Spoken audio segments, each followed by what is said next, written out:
ꯈꯨꯁꯤꯗꯨ ꯃꯌꯨꯝꯗ ꯍꯜꯂꯛꯂꯤ ꯍꯦꯛ ꯌꯧꯔꯛꯄꯒ ꯃꯥꯒꯤ ꯀꯥꯗ ꯊꯨꯅ ꯆꯪꯈꯤ ꯑꯗꯨꯒ ꯐꯃꯨꯡ ꯑꯗꯨꯗ ꯇꯞꯅ ꯐꯝꯊꯔꯛꯏ ꯃꯤꯠꯃꯥꯡꯗꯅ ꯃꯥꯂꯌꯥ ꯎꯔꯤ ꯅꯥꯀꯣꯡꯗꯁꯨ ꯇꯥꯔꯤ ꯃꯥꯂꯌꯥꯒꯤ ꯋꯥꯍꯩ ꯈꯨꯗꯤꯡ ꯏꯅꯧ ꯅꯧꯕꯒꯨꯝ ꯃꯁꯥꯅ ꯃꯁꯥꯕꯨ ꯐꯥꯊꯖꯅꯕ ꯍꯣꯠꯅꯖꯕꯅꯤ ꯑꯗꯨꯕꯨ ꯉꯝꯂꯛꯇ꯭ꯔꯕ ꯑꯗꯨꯗꯗꯤ ꯃꯥꯅ ꯄꯨꯔꯨꯕ ꯕꯦꯒ ꯑꯗꯨꯗꯒꯤ ꯐꯣꯟꯗꯨ ꯂꯧꯊꯣꯛꯇꯨꯅ ꯑꯚꯤꯖꯤꯠꯇ ꯇꯧꯔꯛꯏ ꯑꯃꯨꯔꯛ ꯇꯧꯕꯗ ꯄꯥꯏꯔꯛꯇ꯭ꯔꯦ ꯑꯅꯤꯔꯛ ꯇꯧꯏ ꯑꯍꯨꯝꯂꯛ ꯇꯧꯏ ꯑꯗꯨꯕꯨ ꯄꯥꯏꯕꯗꯤ ꯁꯨꯡꯄꯥꯏ ꯄꯥꯏꯔꯛꯇꯦ ꯈꯨꯁꯤ ꯍꯟꯖꯤꯟ ꯍꯟꯖꯤꯟ ꯇꯧꯁꯤꯟꯕꯁꯨ ꯂꯦꯞꯇꯦ ꯑꯗꯨꯃꯛ ꯇꯧꯔꯛꯂꯤ ꯁꯣꯝꯗꯁꯨ ꯑꯚꯤꯖꯤꯠꯇꯨ ꯁꯅꯥꯅ ꯀꯟꯅ ꯉꯥꯡꯂꯤ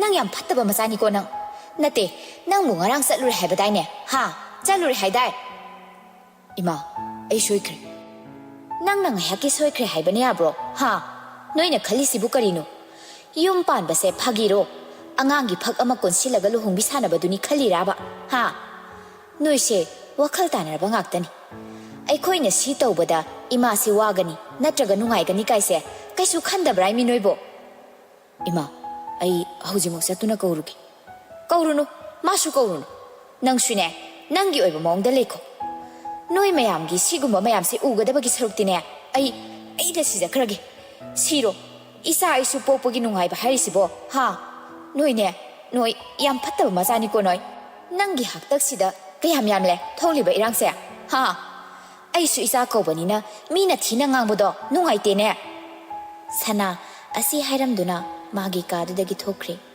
अभिजित हौजिक्तदा मागी फोनदु लौखतुना येंगी खुसीगी मिसकॉल मयाम अमा लेरमी फोन तरोकपसु लेप्ते हौजिकसु तौरकली अभिजित फोनदु पाइखतपगा खुशीना ऐसे क्राइब्रा आई करम्बा सादा हिंगु हाइबनो नंगबु नुंसिगे हाइरबसु नुंसिबा यारो हाइबा मपान थोक्ता नंगबु तुमिन असुम नुंसिजबसे कयाम काइरबगे सिसु मसिना मियोय कयागी पुंसी कहलबगे खुदिमक्ता येतनबा ऐ सिख्रोरा सिरबसु मपोक्सिदा पाप अमदि अदुबु लैरनी इमा इपादा मिनंबगी पाप लेगनी ऐगे अरोइबा कर्मा करम्बा सागैदा सोनगदौरी सेरामदा नत्रगा थायहनजमदा नंगी वारक्तो एंगोंदा हायो आई मधुमतंग खंगलगा सिरबसु सिरगे खुसिया नंग कैदौरगे हा कैगी सिबनो मीबु हेक्ता पंक्सिदा सिबा याब्रो कनाना कै हायरागे आइदि सिखिबा कुइरेना अहिंबा सारगा लैबगी वानी नंगी वारेसे कैनो आई हौजि कैदौ हाइबनो अइना हौजिक तौगदबसे करिनो अभिसे आई सेंगना यामना वारी आई कमदौना Hingu हाइबनो ngasido malayana unase haidina ai unaroi kai hairage mana kaisu haidi magi haifam thokpani nangi wakal thado nangonda laptho asini dana nangi bakumdi aigi bakumdi ai sikhiba sinatano pai leite avisi sagalai kaino ma haibaga siba nang kayam siba pamlage ha kayam pamage अभिजिना खोन कन खलकपदुदा खुशी खरा तपथै अदुगा हाइरे अभिजित आई केदौ हाइबनो आइगी बोलोइसे करिनो युमदसु इमान मरोलम आई केदौ हाइबनो नंगसु मुक्ता खुमुने आइसे केदौ हाइबनो आई वारे आई तसिंगना वाने अदुदी इबानी काइदनो मचखरसिरा मदो ओइरोइदबा वाकौ हौख्रे लोइख्रे मतमदा अदुदी ऐसु कैदौ हाइबनो मालयाबा कौसिनो फजना लेमिनो ऐसु लापना लेखरगे अभिजित पाखतना लापना हाइबदी खुशी पाउखुम पिरमद्रे phone दु कक्थली अदुगा सनाजाउबा हाइना थारिबा number अदुदा call तौई अभिजितना सोमदगी तौरकपदा busy दा हाइबदुददी मसादो साउनिंगबना लोइरी खंगहौदे मखुत्ता पाइरंबा फोन दु लेमाइदा ताखिबा सनाजाउबा हेलो इथा थाजदना फोन थौरकपबो थबक सिनब्रो यानी ngasi नोमाइजिंगनि युमदा ले वारी मता हायो अदुम हायो सनाजाउबा नंग आइगे हौखिबा कयाम खंगले कदाइ फावबा खंगले हौखिबा खुदिंगी वारी अमममता खंगे अमता सिथदना पाबुंग खोइदि नखोइगी अरुतपदी आइगिसु अरुतपनी मदो कयाम कुइना लोटपा यागनी nongma natraga nongmadi soidana khangnarakani asuk kuibase lotlaga khango thakta karigi lolo aibu thajadabra thajai madugidamaktadi nang thoina singnabirunu ai kanada so haidi mado kaukro loikraba lamaini hanjin hanjin phakpada khudang chuk thadribo hayeng tungda isa pomba sok thagadabagi sarupudi hauji khudang chuk thajaragi ai imadu wari pombase hairage khale kusi firep to tumal wakhal munade khal ai ge sigumlaba punsi asida nangna to pamle bana kaigino nungsiba haibase nungsibane nangbu matamduda nungsikiba khanjakiba dumadi ai hongba leite nangonda aina kalakiba khudingde ngasi su lengdana leire asetpa thamoi mong hadabana to amata hongba leite khudimang mahausani mahausa ga aiga dimanatra nangi mityengda manarabas aigi thamoise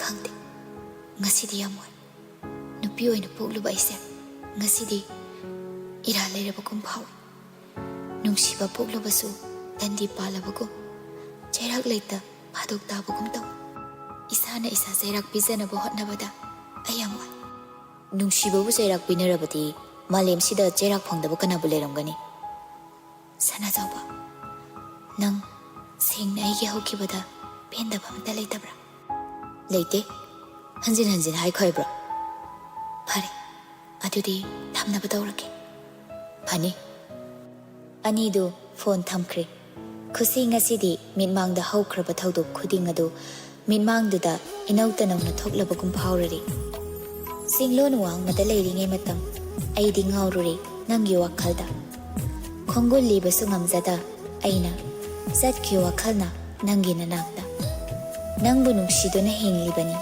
aigi chamlaba mapoksina karamna hekta thawaina leiringe kaurasige ayuki matamni abhijit thabak satnaba loisili nakanda leiriba radio dusu thari mingsel mamangduda leblaga masadu yengjari sana jangsilaktuna isa se haujikan se wakhal yam nungaiba malida sumta bani daima o isei taba ngangba haibase wakhal se khara makhaidi yanglabani ima asideba ado chakpu loirabro loire khara ingna ba haidana ne thiramabani fare sairagasu inchila agere ima haima thida angau basidi lao ko ima thabaksi to asira khangdi sana masada luthani yenglaga kaidauraba abhijit nokfet tawna ima migi khadang makha thaba haibasi waidako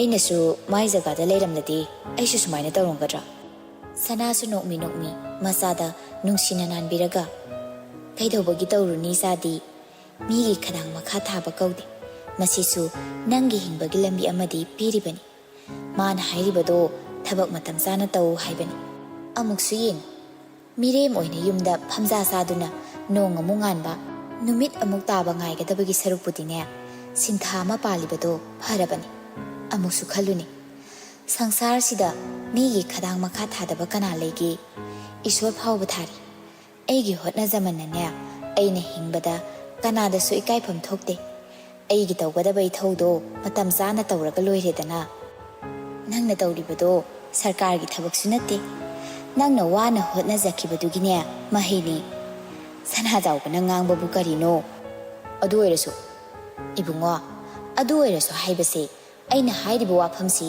nang yaninge haibani natro nangi pakhum leitre natra lao imaga sumaina wari sanabase wakhalse yam thoi ima leitrabadi khallubada ayamumu yam akiba poi ahing tumdabasu yaw sana noklaga ima leikhini ko ima leitabagi wakhalga khallukinu isu su thang phawba yengi khalli leitrabasu kaidawi haige ima manbi ima gumbi amane imana isagi damakta piramgani lao napado sakhumda kuina leirena isawo mung tawrani asumna mama macha anidu sakhumda punna changminarakli sanana lao chakse yam inkhrabasu haur imasu horen ithanta chahobatali nanga punna charadawni Asumna wari sa saduna makhoi ani sakto pulap saminari.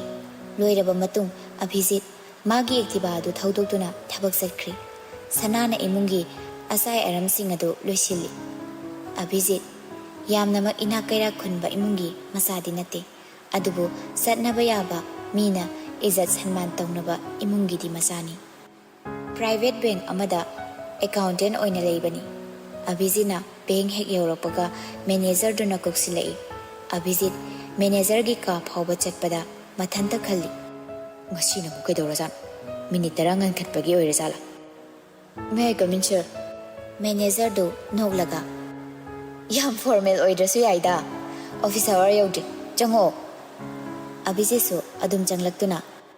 Manungda leiradi sir na ngambani. Satfam thokpa rules, regulation. Kaining da bagini. Kaishu kaijaro. Sana zawba noglaga. Nangi nupi maambe attitude simadi hande ne ha. Nang na ingonda oinari sumaina ne. Itu na fa oinadi heibo. Nupi na nupi. Aina aina. Manade. We are not the same, bro. Ay oina basunate. Asing bahay sabani. Ay ngarangi dumadi tasing nalankre. Nangonda ngang lido. Ngang ningda ngang kibanate. Stop atay desu nangonda haiba dumain dumahairi duni. Hoy. Ahibudi nakada laibani kaino. Nangi kochi sidi hande ne ha. Nang na warauba phanaba kaidauge. Pamulipu taura. Khangdi. Ngayhak leiradi nang nangam da bisingan bi mayam ama lani. Ngarang lon khara loyana aboy hoina hairambani. Sana zawba pai leiti. Abhijit ki mataududa khonjel hauna sunok ninglabani. Leiriba mafamduna nokpasu yada. Wana nokningba saktamadu phajinba oina wangangda makhutna oina thonglomda makhutu thilli. Hoi yare thoklu haibagi mawongni. Abhijit su tung hana yenglamda thokri. Sana zawba amadi Abhijit anisi pisak piklingai matamdagi tinarakpa marupni. Sak pukham amatada saminarakpa school tuition khudingmak pungba kaida taminarakpani. Ngasisu laibak phaduna thabak mafam phawba pulap tawminaribani. Adubu mahausana Abhijit ki laibakse khajiktada khetli. Manager gi post asisu yaugadaba ma khara khajik watpana accountant oina pukhibani. Ngaihak ki matung Abhijit na hairambagi matung inna bank tu mina krik hek chinba haibudu oiri. Ama loibaga ama. Abhijit tawjage ngaihak ngaibiyo haiba wahe asi nokphet tawna paukhum pibada awaba haibadu ohirabani. La iba mau nahasing adusu ngaihak ta lepte machindu. Lang libasing adu khajik to oirabasu phathaba ngamnaba haiduna Abhijit na hairai. Ngasi gidi paisa se lokthokpa yagadaba mandre. Hayeng oina lakpiro. Maduna phathagadra hairaga hena langkhatlagli. Abhijit amukkasu hairai. Mafam se bank ni. Bank ki niti niyom haiba amadi loina leibani. Lakpiriba khudingmak imagumlaba ipagumlaba ngaktani. Kiyuda lepiyo haijabani aidi. Line se sum thugairaga aigi hana aina kri incident adine wajadoise aidi nateko. Aduna paisa se lokthokpa pambiragadi kiyu kaibiganu. Tanjaduda Kushisu mamagi pesa lokthokpa changlakpani. Kaino onar zalo toisibo lecturer ina thadaramisibu kaino. Kusi mathanta wahai kharasi sonduna Abhijitna haikraba matung kiyu sumna lepkraba sing adugi maningda satuna lepi. Sangbadi phana sangli adubu kui haude adum mapadu sasat yaurakli. Kusi magi mapa yaurakpaduda passbook adu pisili. Abhijit kiyu du yengduna isagiro. Kusi nokphet tawna nate imagini. Sontangnana amusu soli. Ahibu lon yam lawba singaigri. Imadi lakpibro. Lakti kaidaw yawragi sir. Maningda signature ma watpa. Aina sum tawsinbadi. Manadredi nungaitaba. Yumbu kaideno. Singjame. Aishu singjamai deni. Kaiwai oideno. Thakjom leikai. Dorban leibado adomda. Kanagi mung oideno. Seramgi. Ihe. Nang serami mungi oira. Sir, signature do ai dum tawjarage yani. Mamangda tawrisiga mana haluko. Kusi su nokphet tawna magi bag-tagi pen ama lawthoktuna sign adu tawsilli. Is sidi pura manarene. Report card taga sohi am saramdau maliko. Khusi paukhum pide noktamak noi anidu wa ngangdabi lei Abhijit su Khusi gi paisa du pinaba sem sari ngai radi yadau mandrebo kayam koina pumukti sangani as adudi thengani ne thengdau leiragana lambi su pule aina horen halakpada purakpa yagadro Khusi khumde adum tumina lei Abhijit makha tarai ai thajadragadi khangdre thajadaba nate college ki admission tawgadabani imana sidagi lawro hairapa ngasina last date oiraba adu oiragana kayano aigidagi pukro hore nangi sitawragane adum loksinjaragi yarani ngasi last date ne dane kayano hairo mapan changa Abhijit nakanda leiriba bag adudagi magi wallet to lokthoi aduga lising tara Khusi da pirai Sanga ama pharak tarani aduna tarase adum paikro Khusi no phetawna paisa do loksile aduga adum thokre asum tawna numidang wairam do Abhijit thabak halakpada Khusi hoigi mayum thi duna lai yamna lapu bagi wa nate maramdam oirabasu kaya mapan thoktabana kadaida kari khangludabani adubu kaina thangdadi yorakle Khusi gi mayum do leima waita silami sumangdo Itaima kainomta hangiba Leima ngakna Ibunga aiburo Abhijit lukhamda makhutna haiphet nan tharaga nomi na yeta su yengi aduga hai Leiri se aiga itaima gada oira male aduna kana hangbano Seram Khusi hogi yumsibu mane sidane asi haina imungda onsinduna masa nupi bu kowi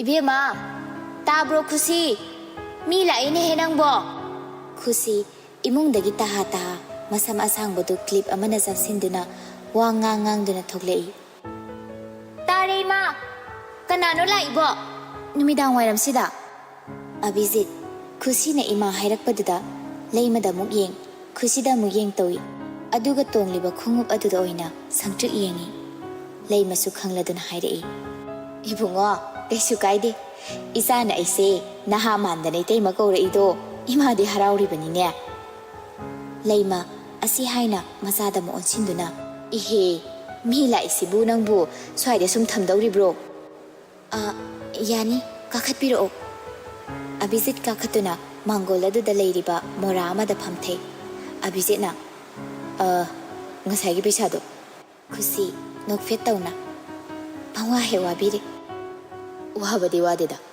Asigidamakta tongana matam kaithokpa natabanina ainasu thingjarake hairambaduni Sir adudi chalonjarake kuiroi wahanabani yarani tawbiranuda asu wanasu tawbiraka nungaite tawjabani adu oredi ising glass amtang thakki Khusi hoi mai haida imungda changkhre aduga likligi glass amada lulu launa isingdo masana na tray amada haptuna puthorakle ising Abhijit ising du lawduna thai Khusi du kari khallurabano khangde Abhijit na ising thakpada lengliba khanau matek adu mamit kupta yengi Abhijit na tray mathakta glass adu thamlakpa aduda gyan tarai aduga hairei Abhijit na chacharuki hoi phani ai thindok sadre Abhijit adum chakre ma hek satkibaga leima jangsilaktuna Bema kanano sibo Asinema aina ngasai haibado benki ihe adusine napana isau langbada muktoiba masak masa khangdaba mida sinarami yena aidine kemta haijadre hojikti yoraba natro lao aisak thangalagi imana lai thomai thalo mani numituna ahanbani makhoi ani unakhiba aduga laikai amatada leiba oirabasu nongmata Khusi kauba leisabi ama Abhijit kauba pakhang ama lei haibadi khangludabani adubu thaudok adugi matung amana ama khangnarakle Khusi maram leirabasu leitrabasu itat tatana beng aduda lakpa hawi Abhijit su adumangai ma ubada nungaise